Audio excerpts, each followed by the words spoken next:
Hello guys, स्वागत है आप सभी का आपके अपने YouTube channel GS from basic में।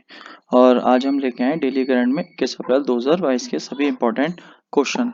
तो पहला क्वेश्चन है हमारा कि प्रतिवर्ष राष्ट्रीय सिविल सेवा दिवस का आयोजन कब किया जाता है। तो प्रतिवर्ष जो ये मनाया जाता है 21 अप्रैल को मनाया जाता है।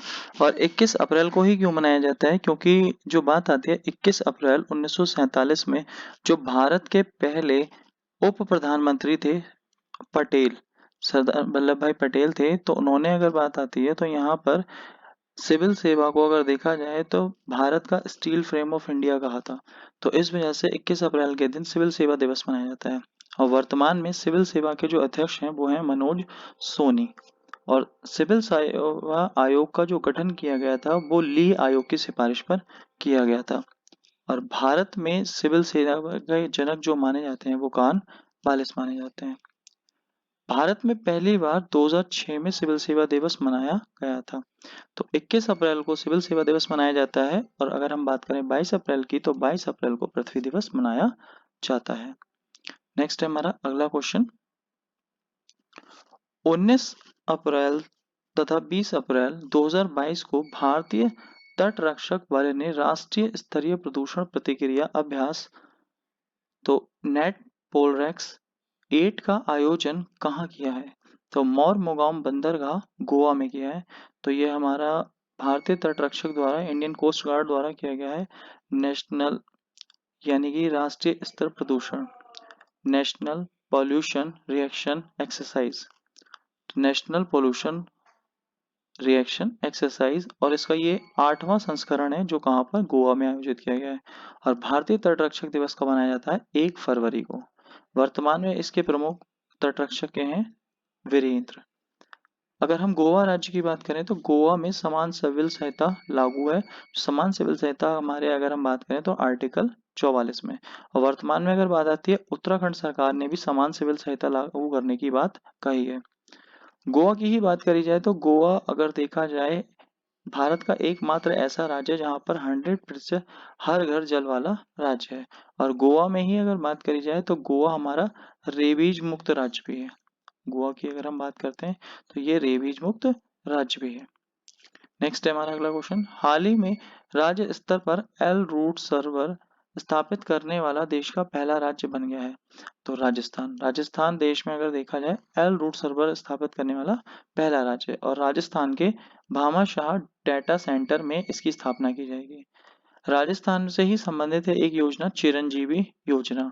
और अगर बात करी जाए देश का 52वां टाइगर रिजर्व कहाँ पर है तो रामगढ़ विस्तारी ये राजस्थान के बूंदी में। नेक्स्ट है अगला बोमा तकनीक। तो बोमा तकनीक जो है ये राजस्थान के ही केवलादेव जो घाना पक्षी विहार है उसमें इसका प्रयोग किया जाएगा। और यहाँ से जो हमारे पशु होंगे उन्हें निकालने की कोशिश की जाएगी। कौन सी तकनीक के माध्यम से? बोमा तकनीक। तो बोमा तकनीक में एक बाड़ा बनाया जाता है। अब यहाँ पर अगर बात आती है कि ये तो बात आती है राज्य की। अगर ये शहर आपसे पूछा जाए कि शहर कौन सा होगा तो कोलकाता और मुंबई ये शहर होंगे। तो इनमें यहाँ पर बात आती है एल रूट का मतलब ये है कि प्राकृतिक आपदाएं अगर कोई सी भी आती है तो उस समय जो इंटरनेट की सुविधा है वो सभी जगह उपलब्ध रहेगी। तो इसी वजह से एल रूट सर्वर स्थापित किया गया है। कहाँ पे? किस राज्य में? राजस्थान। और अगर शहर की बात आती है तो कोलकाता और मुंबई। नेक्स्ट है हमारा अगला क्वेश्चन। किस राज्य केंद्र शासित प्रदेश की पल्ली पंचायत को इस वर्ष पंचायती राज दिवस समारोह के लिए चुना गया है? तो जो पल्ली पंचायत है वो हमारे जम्मू कश्मीर की पल्ली पंचायत है। और पल्ली पंचायत भारत की पहली कार्बन न्यूट्रल पंचायत है जो कि स्वच्छ बिजली का उपयोग करेगी। तो ये भारत की पहली कार्बन न्यूट्रल पंचायत है। कौन सी? पल्ली। और ये कहाँ पर है? जम्मू कश्मीर में। पंचायती राज दिवस की अगर हम बात करें कब मनाया जाता है तो 24 अप्रैल को मनाया जाता है। अब भारत में कौन सी व्यवस्था लागू है? त्रिस्तरीय व्यवस्था जो बी आर मेहता समिति के थ्रू लागू की गई थी, यानी कि बलवंत राय मेहता। और भारत में 2 अक्टूबर 1959 को राजस्थान के नागौर से लागू की गई थी। पंचायत की अगर बात करी जाए तो आर्टिकल 40 में पंचायत की बात करी जाती है जिसमें 29 विषय हैं। यह 11वीं अनुसूची में आता है। और संविधान संशोधन हुआ था 73वां। ये हुआ था 73वां संविधान संशोधन 1992 में। इसके अंतर 11वीं अनुसूची को जोड़ा गया और पंचायत विभाग को जोड़ा गया जिसमें 29 विषय आते हैं। नेक्स्ट है हमारा अगला क्वेश्चन, 20 अप्रैल 2022 को प्रोजेक्ट 75 स्कॉर्पियन श्रेणी की छठी और अंतिम पनडुब्बी का शुभारंभ किया गया। तो वो पनडुब्बी कौन सी है? INS बाशगीर। तो बाशगीर अगर देखा जाए हिंद महासागर में एक सैंड मछली होती है जो पाई जाती है, उसी के नाम पे बाशगीर इसका नाम रखा गया है। ये जो प्रोजेक्ट है प्रोजेक्ट 75 भारत और फ्रांस का संयुक्त प्रोजेक्ट है। इसके अंतर्गत 6 स्कॉर्पियन पनडुब्बी बनाई जाएंगी माझगांव डॉक लिमिटेड पे, जिसमें से हमारी आखिरी पनडुब्बी थी बागशीर। और इसके अलावा अगर हम बात करें कलवारी, खंडेरी, करंज, बेला, बागीर और बागशीर। नेक्स्ट है हमारा अगला question, Hurun global health care rich list 2022 में शीर्ष स्थान किसने हासिल किया है? तो डॉक्टर साइरस पूनावाला अगर देखा जाए तो भारत में सबसे रिच व्यक्ति हैं, अमीर व्यक्ति हैं, और इनकी कंपनी का नाम है सीरम इंस्टीट्यूट ऑफ इंडिया। ये पुणे में स्थित है और उन्होंने एक वैक्सीन बनाई है, कोविड शील्ड वैक्सीन, इस कारण ये बहुत ही ज्यादा फेमस है। और हैदराबाद में एक कंपनी और है, Bharat biotech company. Bharat biotech company है हैदराबाद में जिसने एक वैक्सीन बनाई है, कोवैक्सीन। तो कोवैक्सीन की अगर बात करी जाए तो भारत बायोटेक, और अगर बात आती है कोविडशील्ड तो सीरम इंस्टीट्यूट ऑफ इंडिया ने, जिसके अध्यक्ष कौन है? CEO हमारे डॉक्टर साइरस पूनावाला। और यही भारत में अगर देखा जाए शीर्ष स्थान पर है। और अगर बात करी जाए विश्व स्वास्थ्य दिवस कब मनाया जाता है, तो 7 अप्रैल को विश्व स्वास्थ्य दिवस मनाया जाता है। नेक्स्ट है हमारा अगला क्वेश्चन, हाल ही में किस भारतीय मूल के अमेरिकी को उपराष्ट्रपति कमला हैरिस का कार्यकारी सचिव और रक्षा सलाहकार नियुक्त किया गया? तो कमला हैरिस ये भारतीय मूल की हैं जो अमेरिका की उपराष्ट्रपति हैं। इनकी सहायता के लिए एक लेडीज चुनी गई हैं जिनका नाम है शांति सेठी। तो शांति सेठी US नेवी में जंगी जहाज की पहली महिला कमांडर भी हैं, जिन्हें अब अगर देखा जाए कमला हैरिस का क्या बना दिया गया है? सलाहकार। और अगर अमेरिका में ही बात करी जाए, अमेरिका के सुप्रीम कोर्ट की पहली अश्वेत महिला जज कौन है? केंताजी ब्राउन जैक्सन।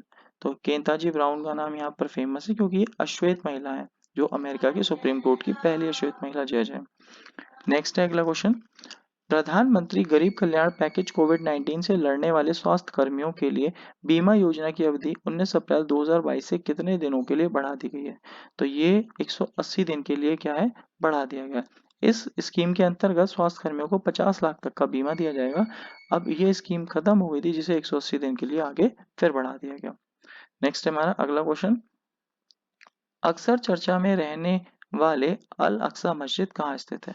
तो अल अक्सा मस्जिद जो है ये यरूशलेम में स्थित है, और ये इसलिए इम्पोर्टेंट है क्योंकि ये ईसाई धर्म के लिए भी इम्पोर्टेंट है, मुस्लिम धर्म के लिए भी इम्पोर्टेंट है, और अगर बात आती है तो हमारे यहूदियों के लिए भी इम्पोर्टेंट है। तो इस वजह से ये मस्जिद हमारी बहुत ज़्यादा इम्पोर्टेंट है, ये विवादित रहती है, और ये मस्जिद कहाँ है? यरूशलेम में। नेक्स्ट अगला क्वेश्चन, चर्चा में रहा राष्ट्रीय सुरक्षा कानून, इसको बोलते हैं रसूका। तो रसूका की बात आती है या NSA नेशनल सिक्योरिटी एक्ट, ये किस वर्ष का है? ये 1980 में आया था। तो ये जो कानून हमें देखने को मिलता है NSA या रसूका, ये 1980 में आया था, और इस कानून के अंतर्गत 3 महीने के लिए किसी को भी जेल में डाला जा सकता है बिना किसी जमानत पे। तो इस वजह से यहाँ अगर बात आती है रसूका हमारा 1980 में लागू किया गया था। और दोस्तों आज का सवाल है, अप्रैल 2022 में किस राज्य में करगा मंदिर उत्सव का आयोजन किया गया है? तो आपको अपने आंसर कमेंट करने हैं कि आंसर क्या है। देखते हैं कितने लोगों को पता है सही। और ये है हमारा टेलीग्राम ग्रुप का लिंक और फेसबुक पेज का, यहाँ आपको लिंक मिल जाएंगे। और साथ ही आप हमारी जो आज की वीडियो है इसकी PDF फाइल को भी डाउनलोड कर सकते हैं। तो आज के लिए इतना ही गाइस, तो थैंक यू क्लास।